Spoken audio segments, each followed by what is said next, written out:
കാസർഗോഡ് കുണിയയിൽ കോളേജിന്റെ 5 നില കെട്ടിടത്തിന്റെ മുകളിൽ കയറി വിദ്യാർത്ഥിയുടെ ആത്മഹത്യാശ്രമം. പോലീസ് എത്തി അനുനയിപ്പിച്ചാണ് വിദ്യാർത്ഥിയെ താഴെ ഇറക്കിയത്. സംഭവത്തെ തുടർന്ന് കോളേജ് അനിശ്ചിതകാലത്തേക്ക് അടച്ചിട്ടു. കുണിയ ആർട്സ് ആൻഡ് സയൻസ് കോളേജിന്റെ 5 നില കെട്ടിടത്തിന് മുകളിൽ കയറി വിദ്യാർത്ഥിയുടെ ആത്മഹത്യാ ഭീഷണി. BA അറബിക് 3-ാം വർഷ വിദ്യാർത്ഥി ഷംഷാദാണ് ആത്മഹത്യക്ക് ശ്രമിച്ചത്. കോളേജിൽ നിന്ന് പുറത്താക്കിയതായി അറിയിച്ച വിദ്യാർത്ഥിക്ക് നോട്ടീസ് ലഭിച്ചതിന് പിന്നാലെയാണ് ആത്മഹത്യാശ്രമം.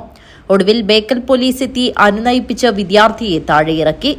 വിദ്യാർത്ഥികളുടെ പ്രതിഷേധത്തെ തുടർന്ന് കോളേജ് അനിശ്ചിതകാലത്തേക്ക് അടച്ചിട്ടു.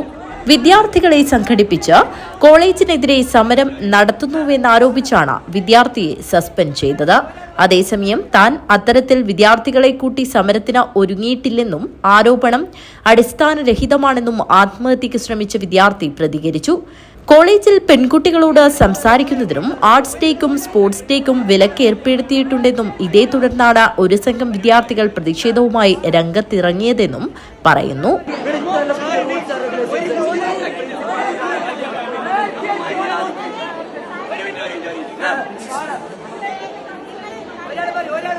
News bureau, Kanhangad.